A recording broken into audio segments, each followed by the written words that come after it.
My name is Amanda Crowfoot, and I'm the Secretary General of the European University Association. And I'd like to welcome you joining us today from wherever you are in Europe or indeed the rest of the world. And so this is the third webinar in EUA's Annual Conference webinar series. And this particular webinar is on making a difference through partnerships. So we were very sorry this year to not be able to hold our annual conference, which was planned to be in Gdansk, but we're really pleased that we're able to actually take some of the content from that conference and present it to you through this webinar series. So just a few quick technicalities before we start on the content of the session. Just to let you all know that this session will be recorded and it will be available on our YouTube channel shortly after the event itself. We will also send you around a link to everybody participating today, so you have a direct link to the presentation, to the session, and also to the presentations from the session. You can also just find it by going to youtube.com and searching for European University Association, and then you'll find not just this presentation after the event itself, but also the other webinars that we've had in our annual conference series. And then my last point before we really start is just to let you know that you can take part in the session yourself today by using the chat function. And so please do use this to send us any questions that you may have. And we'll take up as many of those questions as we can after the presentations and then in our Q&A discussion at the end. So please do take part and get involved in the session as it proceeds. With that, I'd like to start by welcoming our two speakers today. And I'd like to say a big thank you to both of you for giving up your time and for sharing your experiences with us through this webinar.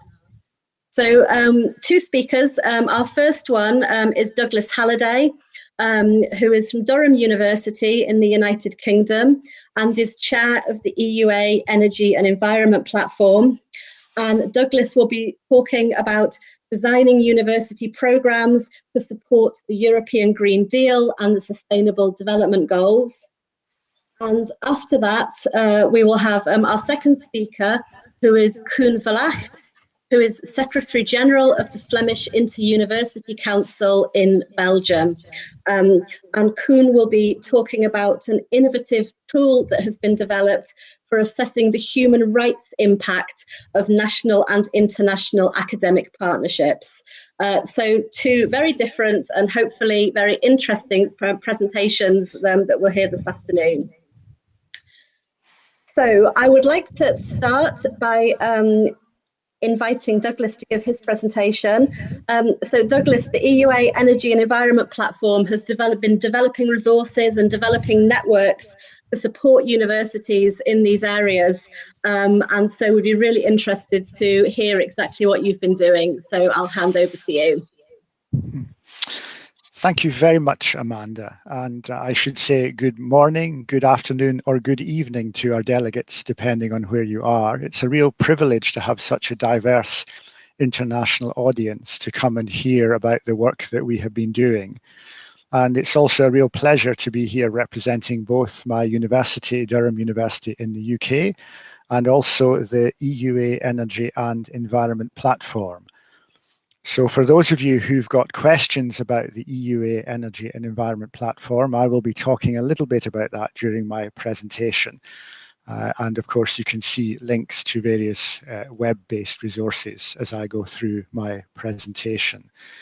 So really the theme of this webinar is about making a difference through partnerships, and I'll be touching on many different dimensions of partnerships during my presentation, thinking about how universities can engage with society, how universities can engage with industry, how universities can engage with a whole range of non-governmental organizations, policymakers, and so on. And I think for me, it really demonstrates my deeply held conviction that universities have a really central role to play in developing innovative, creative solutions to many of the challenges that we as a society face today.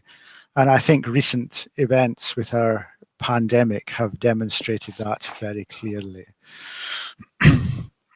So the primary motivation really is set out here. This is a quote from an action agenda document that we've produced as part of the work of the EUA Energy and Environment Platform. And I'll give you a link to that later on.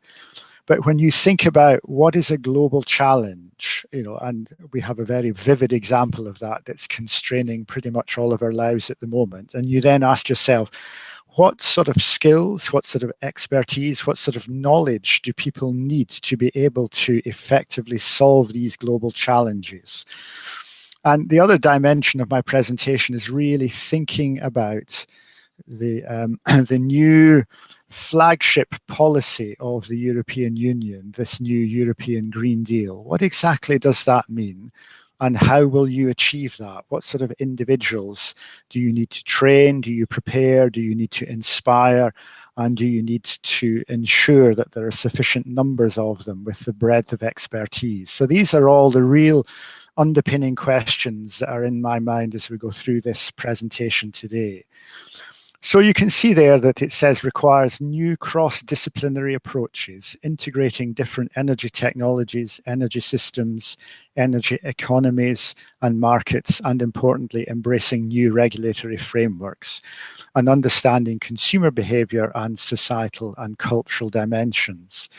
And I think to generalize that more to global challenges, for me, that really says that a global challenge is deeply embedded in our society. So it's not just thinking about whether you need to develop a new technology, whether you need to develop a new vaccine, whether you need to develop some piece of new equipment. It's also thinking about how that integrates and interfaces with society in ways that are effective. And so you can see the consequences there that, from the university perspective, we need to think about interdisciplinary working. We need to think about challenge-based approaches where we're really helping to train and develop individuals during their education experience, collaboration across sectors, and sustainable solutions. I think we're all reflecting very carefully now on what sustainability actually means in a whole variety of arenas. So the UNICET project was a program that was very much part of the EUA Energy and Environment Platform. It ran for 3 years from 2014, and you can see a link there to the relevant website where there's more resources. And during these 3 years, we worked very hard to bring together the community from right across Europe. So you can see on the screen there, 500 participants, 130 universities, 100 organizations, different companies across 40 plus countries. And really that provides us for what we consider to be a really strong foundation for success in terms of our ideas and our proposal.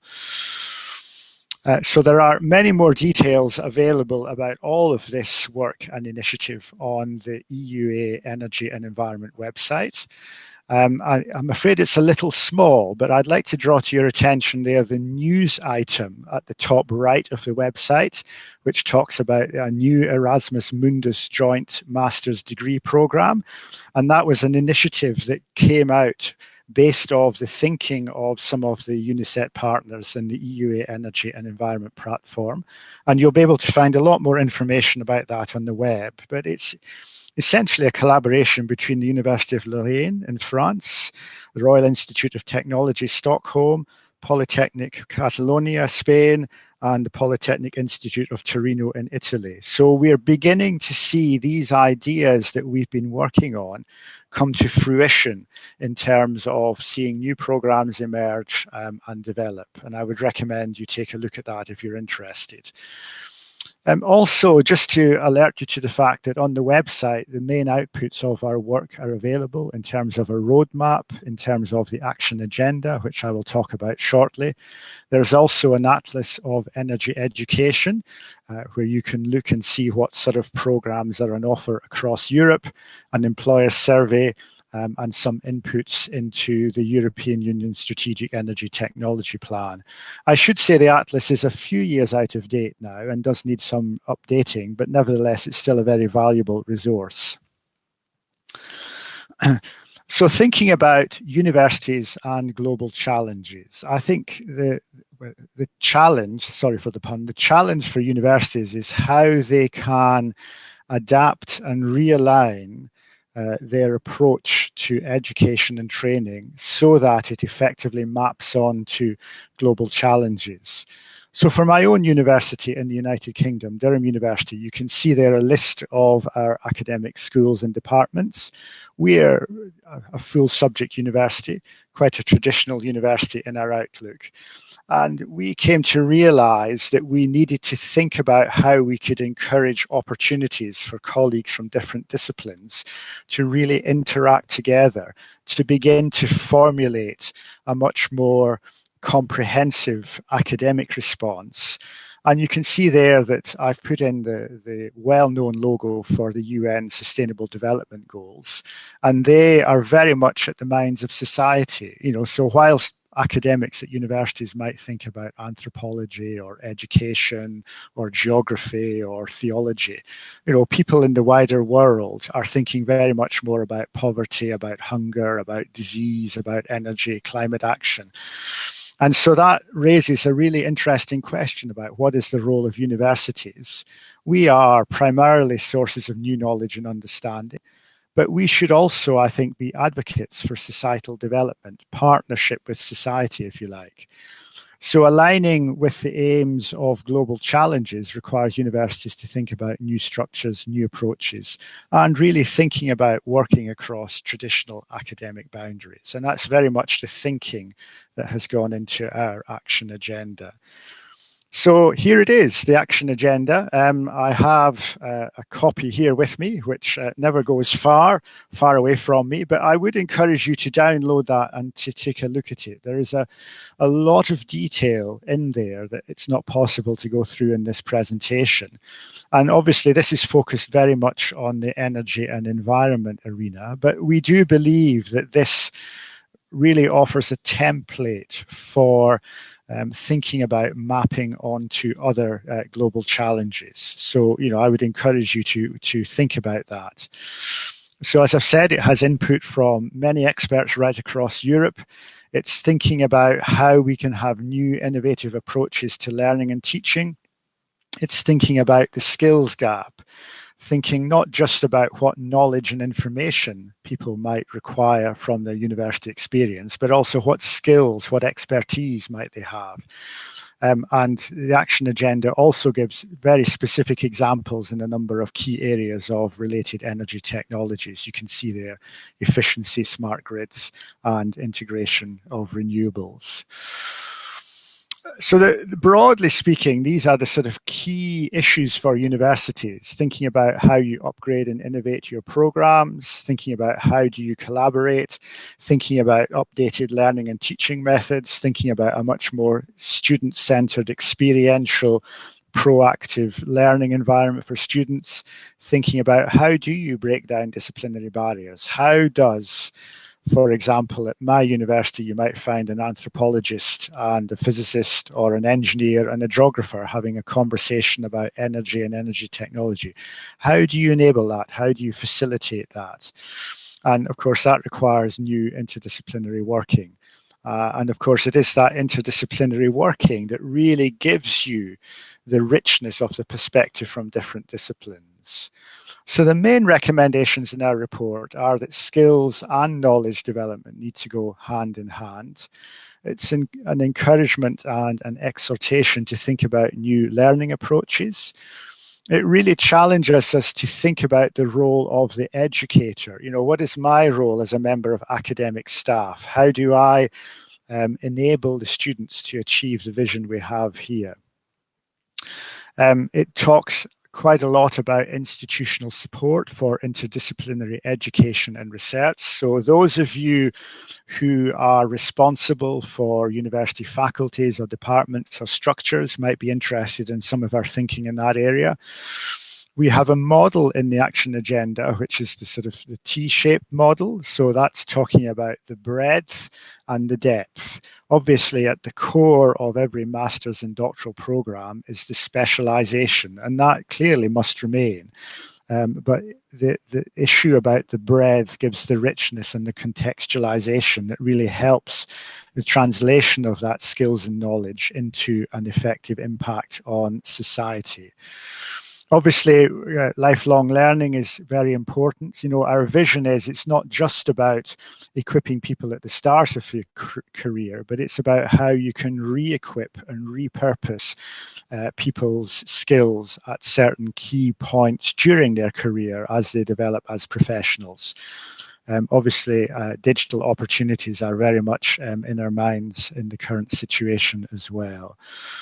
So these are some of the key strategies that we identified at institutional level. You need high-level support and an institutional commitment to interdisciplinary working. You know, we're advocating a sort of European level coordination and support role, and that's very much a function that the EUA Energy and Environment platform can provide in terms of giving access to our networks, in terms of making reports and thinking such as this action agenda more widely available, in terms of having examples of initiatives that we can communicate and disseminate. So all that's available through the EUA Energy and Environment platform. There's an important culture change here, and this can be quite a difficult issue. You know, universities have deeply embedded, deeply held views about their organization, about their structure, about their role, and about their value and contribution.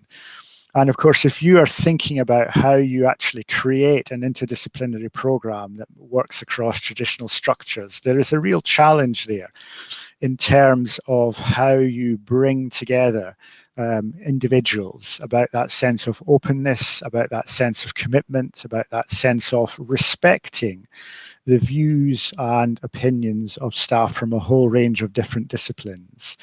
And that's why it's so important, I think, to have a high-level institutional commitment to this that really sets the scene, sets the tone of how that will work in an individual institution. Training and support for staff is very important, and there are some discussions of that in the action agenda. And, you know, as I've said there, the role of different disciplines, you know, you need to sit down and think, you know, what does the anthropologist, the geographer, the engineer, the physicist, you know, the economist, the lawyer, what do each of these individuals bring in terms of their perspective, their point of view, you know, what are their priorities? How does all that come together into a coherent educational program that really enriches the experience of students? And that's all about sort of collaboration and working together, isn't it?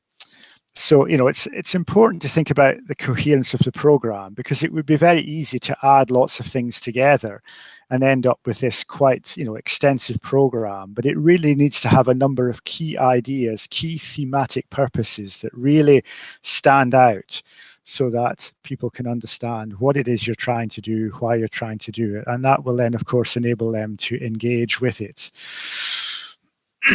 Excuse me. And then just moving on quickly, a variety of learning approaches. So, you know, one of the things we are advocating in our action agenda is the importance of case studies, looking at real life situations, challenge-based education, problem solving, you know, setting a group of students a challenge or a problem when those students are from different disciplines is a really powerful and can be quite transformative experience in my view, in terms of helping students to realize that they can actually apply and understand and have an impact with the knowledge that they have gained in the program. You know, helping them realize that developing high-level skills as a researcher, for example, in a doctoral program, really enables them to think about how you can approach these complex problems. You know, the enormity of the challenge of the European Green Deal. You know, when you sit down and think about that, we will need people with insight, people with knowledge, people with skills. And so you can begin to build in that view of learning, that view of knowledge, that sort of, well, epistemology, if you want, right at the early stage of the educational program. And that all comes about through different levels of collaboration. You know, as I say here, cross-sector collaboration is essential. Doctoral candidates must experience dimensions of policy. They must have some interaction with industry where possible. They must understand the role of citizens, the role of economics, the role of finance in terms of technologies. So that's all something that really adds value. I've already made comments about lifelong learning. So, you know, I think the other important issue here is it says here, context matters. So one of the really interesting things about Europe is that the energy challenge is very different in different parts of Europe. So the Mediterranean has an abundance of solar energy, whereas, you know, north of Europe, Scandinavia has an abundance of other types of renewable energy resources. So thinking about that context is really important, because it's very clear that one size fits all is not going to give us the energy transition that we need. So, you know, you need to be flexible, adaptable. You need to be able to take a solution that works in one context and move it to another. Clear and open communication, I think I've already commented on that. So I realize you cannot read the detail on this slide, but this is just a quick exhortation to look in the action agenda. So at the back of the action agenda, we have, I think it's something like, let me tell you, it's 24 appendices, and each appendix you can see has a number of different columns and rows in it. And so the green here is about the technical aspects, the yellow is about the societal aspects, the blue is the economic aspects, and the pink or the red is the political aspects. So we have thought about what are all the different dimensions that you need to understand for a number of different areas of the energy challenge, and set those out as an appendix in the action agenda. So you now know where you can go when you want to find out that information. So towards a successful energy transition in Europe. So, you know, this is thinking about career trajectories for people. It's thinking about preparing people through the learning process. It's thinking about this dynamic and skilled workforce. It's thinking about informing and educating people about a new sense of respect and appreciation of resources, that we cannot simply keep inventing new technologies to produce ever larger amounts of energy to satisfy an ever increasing energy demand. That solution is not really one that will work in the longer term. And so it's all, well, you can see there on the screen, it's all about knowledge and skills. It's this European level activity, which the EUA is really integral to. It's about thinking of universities as key stakeholders and thinking about, you know, the universities provide so many different dimensions of this through their position in society, through their links, through their collaboration with other organizations. So just some concluding remarks from me. You know, universities are responsible for evolving education and training. And, you know, the role of universities in solving global challenges is a real challenge. So I think, you know, it's time for universities to rise to that challenge and think about how they can contribute. You know, I've talked a lot about training. It adds value to the education process. It helps develop the individual. It gives them a view of themselves that empowers them to go forward with greater confidence. I've talked about intersectoral industrial collaboration. I've talked about a new generation of problem solvers. And, you know, it's not just about disciplinary experts. You know, it's about people who are experts in energy, people who are experts in disease, people who are experts in a whole range of these deeply embedded societal challenges and problems. And really, you know, I just conclude by saying that the voice of universities must be heard, respected and acted on in this debate and in this challenge. And for me, fundamentally, it's about, you know, what is the place of universities in society? You know, how will universities continue to develop, continue to inform, and continue to help and us achieve a vision for our society that we would all aspire to. So perhaps I will conclude by leaving you with that thought. So thank you all very much for your attention, and hopefully we'll have time to have some conversation and discussion afterwards. So thank you all very much.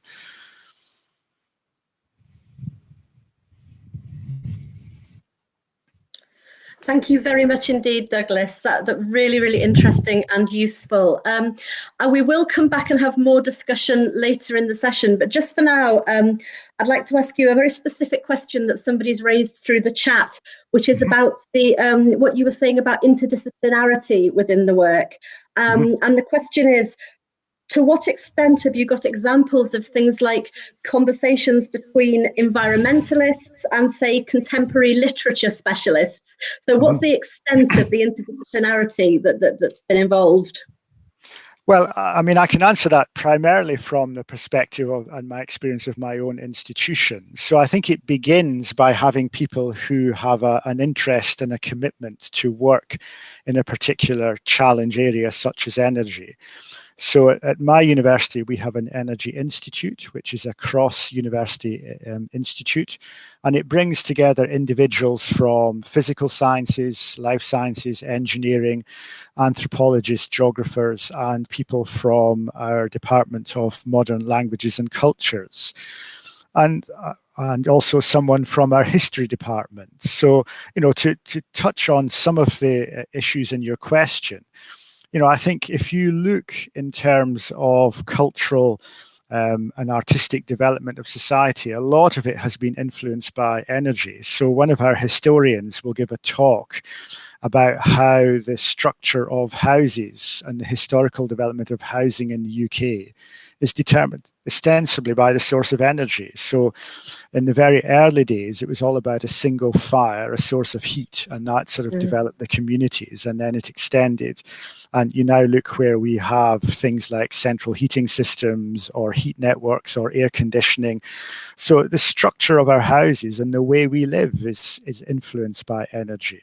We have people in our Modern Languages and Cultures department that looks at historical narratives of energy in films and how that is portrayed. So I think if you have a willingness to work together, I would say the starting point is you go and ask someone, you know, what is your view on energy? How do you view energy? Tell me what's important to you. Why are those things important to you, so that I can understand, and then maybe I can tell you what's important to me. Because as a physicist, I'm very much interested in things like materials for photovoltaics, technology, flow of electrons around wires and so on. But many people don't think like that. So I think you need to really try and understand how people think.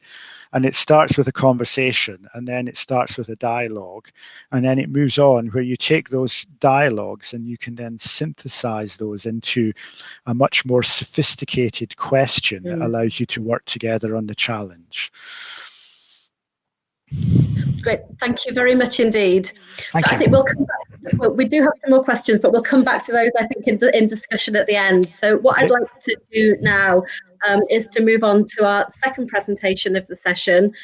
This will be by Koen Verlaeckt. If we could have the slides for that, please. And so Koen is going to talk, as I mentioned previously, about the tool that has been developed to assess human rights impact of academic partnerships, both at national level and also internationally beyond borders. So I'll hand over to Koen now. Thank you very much, Amanda. I hope everybody can hear me. The mic is on. So hello world. Thank you very much for joining in this webinar. I must say I'm a little bit nervous because as an archaeologist, I'm not very much used to technology, but I got a crash course yesterday from our wonderful colleagues at the European Universities Association. Thank you so much. And it seems to work. First of all, I really hope that all of you, wherever you are, your friends and your families and colleagues are all safe from COVID-19. it was an absolute pity that we couldn't travel to Poland and to the wonderful city of Gdansk to have the General Assembly, but I really would like to take this opportunity to thank the EUA for organizing this webinar, which hopefully makes up for some of the pitfalls that we are experiencing in this regard. As Amanda told you, I would like to share with you a couple of remarks on a toolbox for human rights assessment, which we constructed within our National Rectors Conference, which is the VLIR, the Flemish Interuniversity Council, which is a partnership in itself. I must say it's a smart partnership because it employs me to begin with. But at the same time, I think we have 5 wonderful universities who are working together in a very structural way, exchanging relevant practices amongst themselves and seeing where they can join forces, where they can harmonize, where they can align without losing, of course, the specific identity of each of those universities. Douglas was talking in his previous presentation about the energy platform. I'll present you the toolbox, which in itself also took a lot of energy in developing. My presentation, I tried to keep it as brief as possible in order to allow some time for Q&A. I've got 3 parts in the presentation. First, the context. Secondly, presenting the toolbox itself. And thirdly, I wanted to share some reflections on the possible way forward. To begin with the context, I'm not going to give you a lot of definitions, but I just wanted to outline the scope of this toolbox. So human rights, as you know, are the fundamental rights to which every human being is entitled. You've got 3 major types: civil and political rights, economic, social and cultural, and then also the solidarity rights. And then human rights can be protected and must be protected at 3 different levels, both national, regional, and global. What was the breeding ground for our human rights assessment toolbox? I think first point to take into consideration is, and you all know this, that academic freedom is one of the guiding principles for universities. It is one of the core values, I think, for which universities stand. And without academic freedom, our universities cannot function in the way they should function. My Interuniversity Council, the VLIR, that's the Flemish or the Dutch abbreviation, has a very long tradition of speaking out publicly on grave human rights violations, both inside and outside of Europe. And at the same time, the emphasis in our work, as I said before, lies on harmonizing, aligning, refining also existing good practices at the individual university level, provided, of course, that our members agree. So it's a very nice combination between top-down and bottom-up working together. What was the process which led to the development of the toolbox? It's on one slide, but the process in itself was, of course, much more complicated. The rectors of our universities tasked a specific working group of experts to develop recommendations to come up with kind of assessment toolbox for human rights. Basic idea behind it was that this toolbox should be a practical instrument of self-regulation, and so it is not to be perceived as something which is put forward top-down on the universities, where they really have to follow and where they do not have any room for individual maneuvering. So the emphasis on self-regulation is absolutely crucial, because we want to take into account, of course, the very specific nature and the specific characteristics of each of our universities. I also want to stress that the working group consisted only of human rights experts of our 5 Flemish universities. And this brings me to the second point on this slide, which says that the the wording of the final document, and the final document was approved by directors in October last year, October 2019, in pre-corona times. We have made sure that an English translation of the document is available. You will find the URL on the slide. So feel free to consult the extensive document there. But we found in the process, because it took quite some time to write the document, that it was a very delicate balancing act between, on one hand, the human rights principles, which were, of course, very strongly defended by our human rights experts as they were present in the working group. But at the same time, you have to balance this, of course, and that's also normal, with the reality of strategic priorities that are being used at the head level of universities' governance. So, for example, the way that people from the research department, people from the higher education policy department, international relations, corporate administration, etc., look at the issue of human rights can be highly heterogeneous. And this is also quite normal, because you need to find a combination of all these different perspectives to have a document, or a toolbox in this case, which is really helpful and which can also be used in practice. Because what the working group really wanted to produce was a document which is the basis for further work. It's not a report that is going to be shelved and nobody looks at it. Everybody applauds it, but nobody looks at it. That's not the issue. We are going to work on that, and I'll come back to that later at the end of my presentation. So a couple of words now about the Human Rights Assessment Toolbox itself. And once again, you will find all the details in the document I referred to before. First of all, I want to look at the scope of the human rights assessment. The idea is that we only look at partnerships which are concluded with a document that is signed by the university as an institution. We are looking at, or we recommend to use the toolbox to look at all new partnerships, but also at the renewable of ongoing partnerships, and this in all domains of the academic remit. So it means both education, research, but also services to society. And we look at all partnerships with external partners, and those partners can be either academic or non-academic. Think, for example, of industry, academia, partnerships. That's one example. We look at partnerships not only internationally, but also at the national level. And we do not apply, and that's important to stress, we do not apply the toolbox at the level of a foreign country or a regime, because that becomes much too complicated.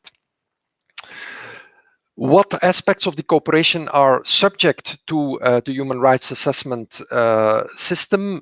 First, we look at the partners in the cooperation, or in the proposed, the envisaged cooperation, where we assess whether the partners have been guilty of serious and or systematic human rights violations in the past. Secondly, we also look at the activities, the envisaged activities of the cooperation, and you see some examples on the slide. Who carries out the assessment and when is it being carried out? Well, we try to do it as soon, or we recommend that it's being done as soon as possible during the preparatory process of either a new partnership or the renewal of an existing partnership. It's fair to say that the assessment is a shared responsibility between individual staff, between research and education units within the university, and also between central university units. The expert group has recommended very strongly also to set up a central human rights contact point in each university. And the way that universities embed this contact point within their own governance structure is, of course, their own choice, but we expect every university to have something of a human rights contact point at the central level. As we look at the assessment itself, we differentiate between three stages. The first stage is the stage of what we call screening. So we are screening the partnerships and the activities which are being proposed. That screening is being done by individual staff or by the research or education unit within the university. So it means it's being done at a decentralized level. But at the same time, we say to individual staff members or to units, you can always turn to your own central human rights contact point if you need more information, if you need, for example, very concrete advice. Second stage is the stage of scoping. We activate this stage only when the screening phase, so the first stage, raises one or more red flags. That stage of scoping, and I'll give you some more details later on, is being carried out by the central human rights contact point. And then we have finally the third stage, the stage of consequences, which is only in itself activated when red flags or one red flag or more red flags remain after the scoping exercise. It's carried out by the human rights contact point, so once again at central level, but with feedback and close consultation with the unit or the staff which proposes the new partnership or the renewal of the existing partnership. Some more details about the three different stages, very briefly. The stage of screening, where basically staff or individual units within the university are invited to apply the human rights assessment by examining, for example, the activities, the mission, the vision of the partner, or by obtaining more detailed information. We have also provided in the document, and you will find more details if you consult it, a number of relevant websites, which can be extremely helpful in helping staff to have a very first good impression of the quality, the character, and the nature of the partner they are envisaging to collaborate with. And finally, we have also developed a kind of indicator diagram, which is a pretty easy instrument, a tool, which allows individual researchers, individual staff to answer a number of questions and to show very clearly in a very visible way whether there are red flags which need further examination, further analysis, and if that is the case, if there is more than one red flag, we are moving to the second stage. This is a little bit how the indicator diagram looks like. It's probably difficult to read, but that's not so important. You will find the whole diagram also in the extensive document which I referred to before. Then the second stage is the scoping stage. As said before, the human rights contact point will kick in when there is a red flag left after the first stage. And the scoping exercise is mainly done by getting in touch with, for example, official authorities like the embassies of your country abroad, the Ministry of Foreign Affairs, etc., but also by getting in touch with other academic staff who have had previous experience with the same partner or the same kind of activities. And then finally, the third stage is the stage of the consequences. As said before, if there are still issues of concern after the scoping phase, it's time to discuss back and to give feedback to the staff members of the university and to discuss possible consequences. And you see a number of those possible consequences listed on the slide. The very important issue there is to try to put as much energy as possible on engaging in dialogue with the envisaged partner. But at the same time, university doesn't need to be naive, of course, and it should always have the possibility to withdraw as a partner if the conditions are not being met. But it's always a very difficult balancing exercise. And finally, a couple of words about what the way forward is looking like.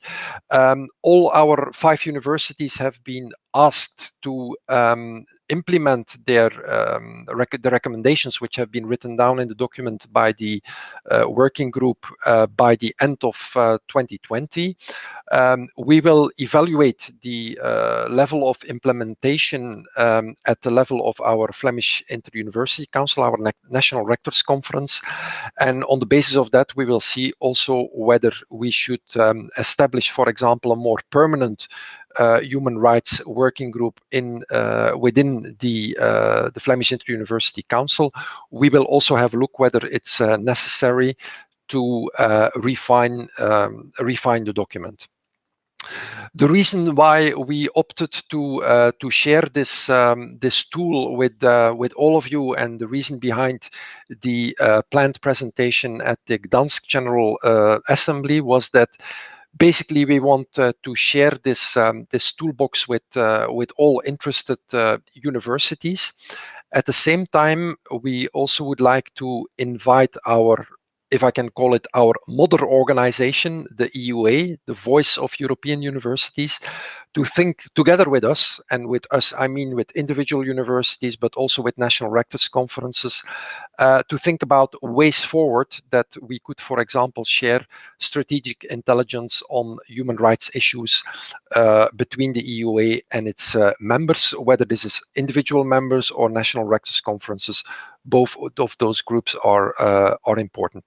Why do I stress this? Because we feel that in the past, individual rectors of universities, academic leaders have often been asked by, for example, human rights organizations to speak out publicly about human rights violations, in most cases in other countries.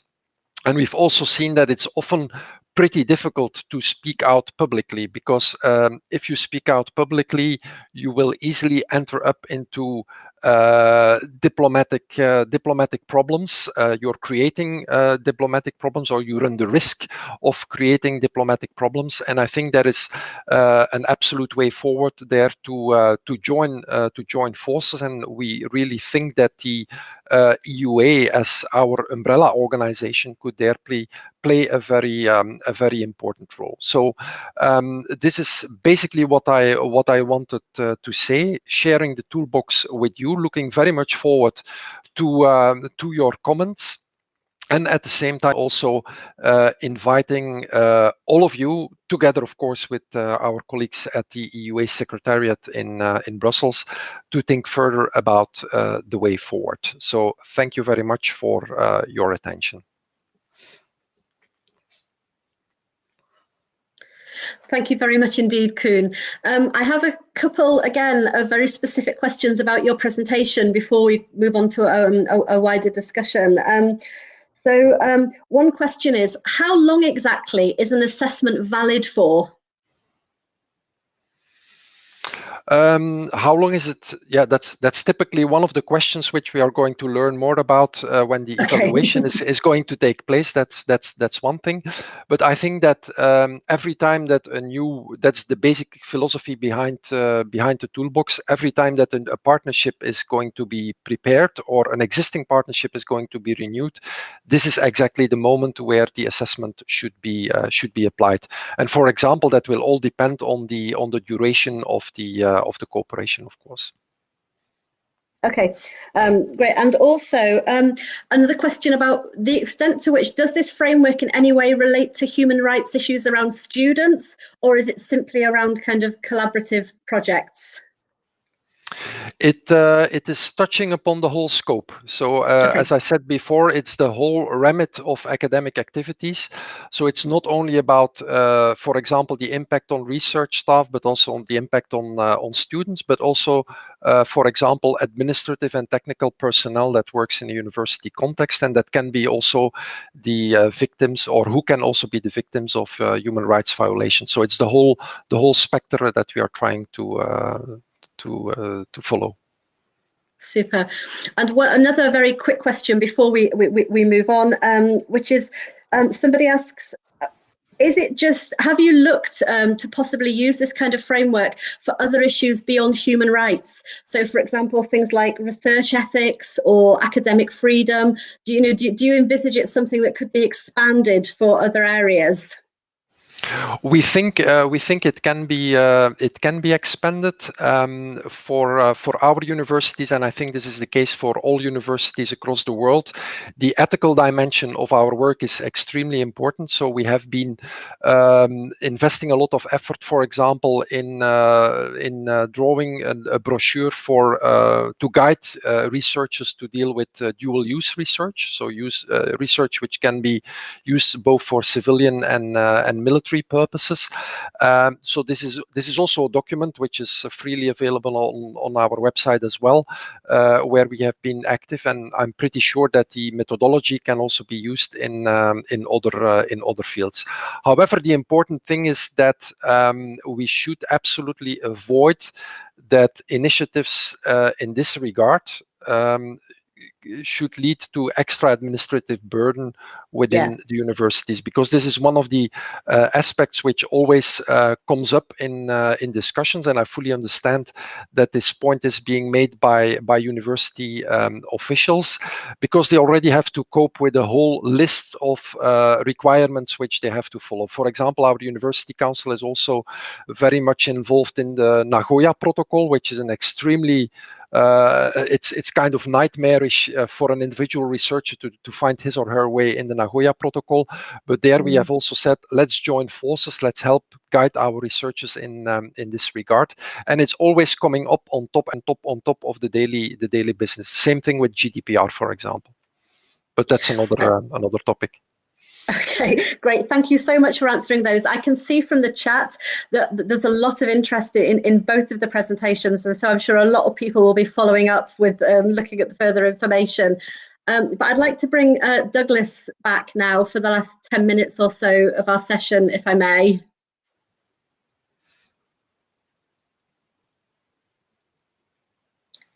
Do we have Douglas? Great. Yep. Great. Hi. So I'd like to ask you both a question. I'll maybe ask Douglas first and then Koen. One question that we have on any topic we discuss at the moment is in relation to the current coronavirus pandemic. And how do you think the pandemic is impacting on the work that you're doing? And for example, Douglas, you talked about enhanced digitalization and the opportunities of that. Are there some kind of lessons to be learned from the current situation going forward? Absolutely, yes. And I mean, in my role at Durham, I look after some PhD programs, both in energy and also in global challenges. And there we have to think about ways in which we can support researchers through the online environment. Part of the training of research students is how you create a research community and research environments, research culture. And so at the moment, we are asking ourselves lots of questions about what role, well, the online environment obviously has a role, but how can you best use the tools that are available to continue to ensure that the students can engage with each other, to continue to engage with aspects of research culture and really help and support each other. I mean, I think it is the case that the online environment doesn't provide everything. It's not possible to do experimental-based research, but I think, there are ways in which it can be used, and we're learning about that. And I think just reflecting on how we organize and manage and structure ourselves to best use the tools that we have available at this time. Good. Thank you. And Koen, obviously, a very different area of activity, but are you finding kind of impacts related to the coronavirus pandemic? Oh yes, I think it's fair to say that the pandemic has really urged universities to reinvent themselves. Digital education was already taking place in very limited ways. But I think that the sudden way that universities had to change to the digital modus has really created a lot of challenges, problems. You only have to look at the IT colleagues who really had to rush our universities to be able to have the platforms in place to do all this. But I think we should also take this opportunity to look much more in depth at the importance and the intrinsic value of the digital teaching modus, because a lot of crap has been published on digital education over the last weeks. I think we really are. We really should look at ourselves. Take also the time to evaluate the experiences which we have gathered through this digital education phase in the past months, and I'm afraid it will last for quite a much longer time. But I think that it gives an extremely good opportunity now to invest much more from a methodological point of view, from a scientific point of view, from a pedagogical point of view, in this teaching modus, because it's not putting a professor in front of a camera is not the same as digital education. It looks like digital education, but it's not. I think we all agree on that, and there are a tremendous lot of lessons to be learned. And one of the things which I really would like to see, but that's a personal wish, is that one of the outcomes of this crisis is that we have a much better view on the way that face-to-face education and digital education or online education are really complementary to each other, and how they can work much closer together. And the second point, very briefly, Amanda, if you allow me, which I also want to stress, is the whole issue of the mental well-being of students. I think this is something which we absolutely should not neglect. Representatives of our student organizations, but also our university administrations have said this many times before. We really need to invest in the mental well-being of our students, because often, if you look at the television news, for example, or if you read the newspapers, a lot of emphasis is being put on children, for example, from more poor background in primary and secondary education, but there is also a tremendous and a substantial problem in higher education, and I think we really have to work on this issue as well, with the support of the government, but also with universities taking their own responsibilities. And a final third point, and I really want to grasp the opportunity, is one of the things which I would be very much interested in for the future is to learn from all of you about the partnership, whether it's a positive one or a negative one, between political leaders and academic expertise. For example, in Belgium, we are now in a situation where academic experts have basically taken over the role of politicians, because politicians are looking at our experts to try to guide them out of the crisis. But at the same time, you see that frictions are also mounting between political leaders, and who, of course, need communication, who need exposure. That's part of the game. There is nothing wrong with that. But I think it would be extremely useful to have a kind of evaluation, or at least a peer exchange between colleagues in many countries about the way they have been dealing with this friction between politicians and academics. And sorry for taking too much time, but I couldn't resist. That's okay. We're nearly out of time, I'm afraid, because these 1 hour webinars can only really scratch the surface of the many things there are to discuss. But Douglas, I'd like to, is there anything else that you would like to add before we finish? Well, I mean, I think picking up on the point that Koen made, I think the current COVID pandemic situation demonstrates really immediately to everybody the role of expertise. And that's not just knowledge or information. It's about understanding the wider context. It's about understanding the impact on society. It's about understanding what people's needs are. It's about understanding how to communicate complex issues in ways that everyone can access without oversimplifying them. So, there's a whole spectrum of ways in which we as academics need to interface with society at this time. And I mean, I would echo from the perspective of the UK that it is a time where a lot more emphasis is being put on expertise. So what is that expertise? How do we develop it? And how do we make sure that it is used for the good of all in our society? And that's the challenge, I think. Yeah, challenge, but also some real opportunities for universities, I think, at this time. Absolutely, yes.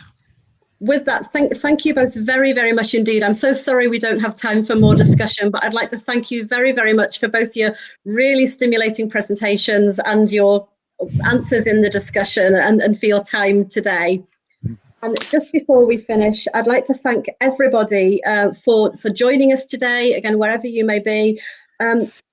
As I mentioned at the beginning, you will, after this session, receive a link to the recording and also to the slides of today's presentations.